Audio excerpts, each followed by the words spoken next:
Here is a reading from Isabel Wilkerson in her wonderful book, Caste, The Origins of Our Discontents. She writes, we in the developed world are like homeowners who inherited a house on a piece of land that is beautiful on the outside, but whose soil is unstable loam and rock, heaving and contracting over generations, cracks patched, but the deeper ruptures waved away for decades, centuries even. Many people may rightly say, I had nothing to do with how all of this started.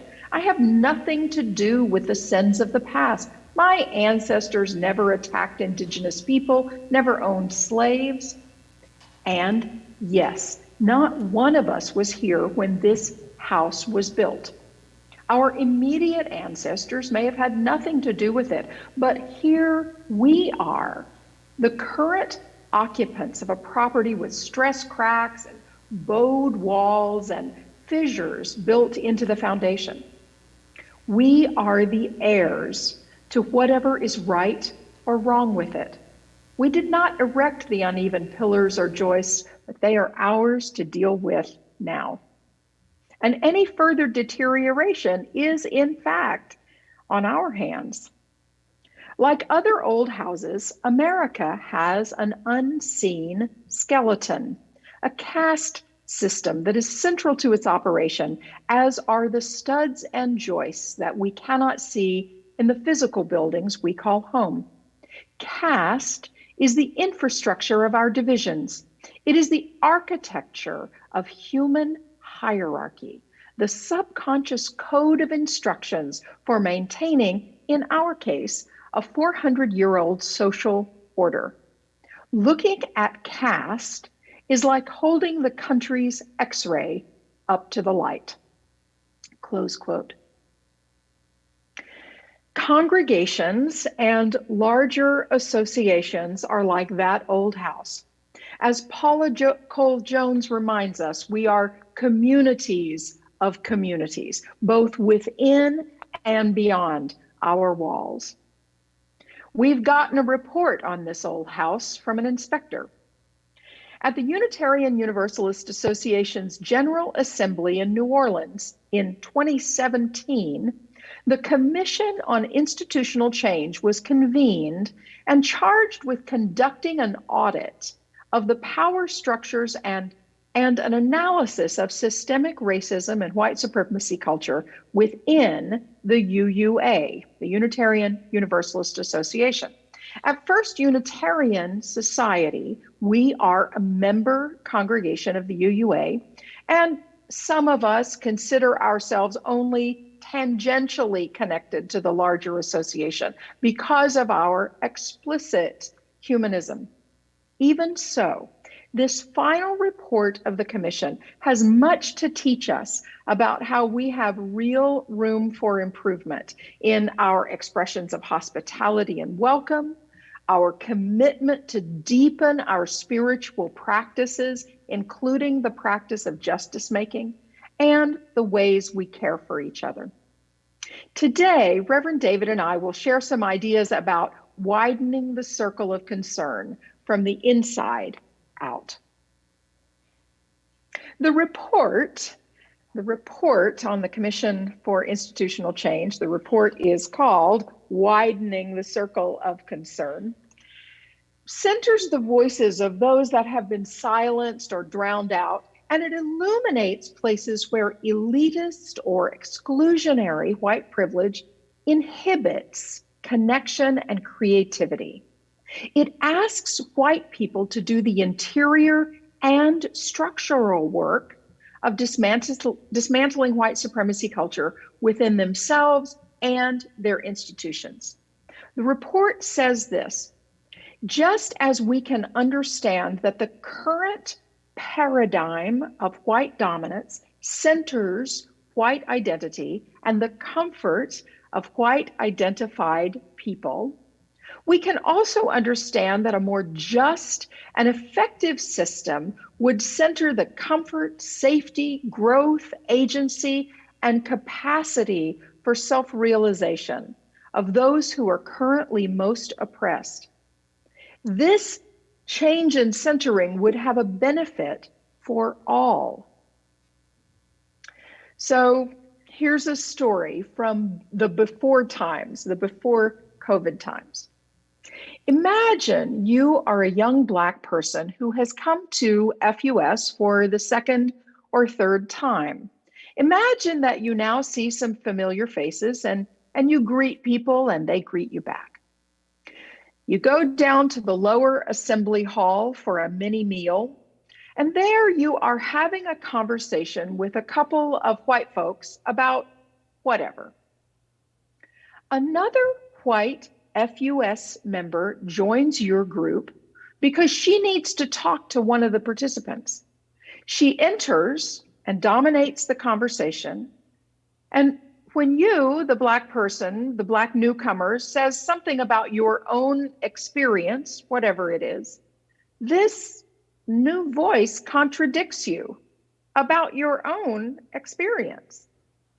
You have just learned, as a Black newcomer to the congregation, to keep your mouth shut here because your own experience has just been invalidated. At least 3 expressions of white supremacy culture happened in this scenario. A white person butting into an existing conversation because her need superseded the relationship building that was taking place, dismissing the lived experience of a Black person, and the missed opportunity for other white conversation partners to interrupt this microaggression, either by telling the white interloper to wait or by turning to the Black participant and asking for more information about their experience. These microaggressions happen quickly, and they are most likely forgotten by the white participants there, but not by the Black participant. The Black person decided that this place talks more about a radical welcome than practicing it, and they haven't been back. That's a true story. When I investigate this story for myself, I am well aware that that interloper could have been me. I am quite certain that I have behaved with no bad intention in all of those ways. Please understand, the white folks in this story are not bad people, but without a way to interrogate their actions, they may continue the microaggressions while at the same time asking why we don't have more members of color. This is an example of failure to do the needed repairs on our house, to add stress to the foundation, to heap more burden on future occupants. And we are each of us responsible. I tell you, it is not a burden to consistently mine my interactions for places where white supremacy culture has its hooks in me. In fact, it is liberatory. We assert a humanist theology that human beings can solve human problems. Just like the residents of the old house, each of us has an obligation to interrogate our place in the structures of white supremacy culture, not because we are bad or ill-intentioned, or as some of those folks who don't want any critical race theory to be taught because we'll feel badly about ourselves, but because all liberation is tied up together. And because white people need to be liberated from the burdens of white supremacy culture as much as the rest of the world does. This is the work that we can do in our congregation together, where we can hold each other accountable, where we can increase our tolerance for discomfort, where we can practice here the world we want to see outside. Try to remember back to your first experiences at First Unitarian Society.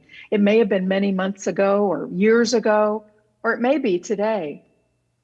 What I want to know is, how is your life different because of your connection to this community? To what extent has it deepened your humility, softened your humanity, widened your hospitality? How are you changed by what you've started here? This is a question we ask in our Pathway to Membership session. How do you imagine that your participation in FUS will change you in the coming decade? And we also ask folks to imagine that how their commitment to this congregation will change FUS. Because each of us has the power and the possibility to shape change in the communities of which we are a part. Here we invite each other to be our best selves through work on governance, welcome teams, advocacy, justice work. Here we make art and music. We teach our young ones. We care for those who are ailing. Let us always do this with a mind to how we can make our welcome more inclusive, how much we are willing to be changed by the people that we invite into this space, and how liberation for all humankind is our mission and our goal. Let us not be just responsible owners of the house, but responsible and responsive and accountable residents. Let us continue to take on the needed repairs with full and humble hearts, that we are ready for whomever may come through our door to be a part of our space. May it be so.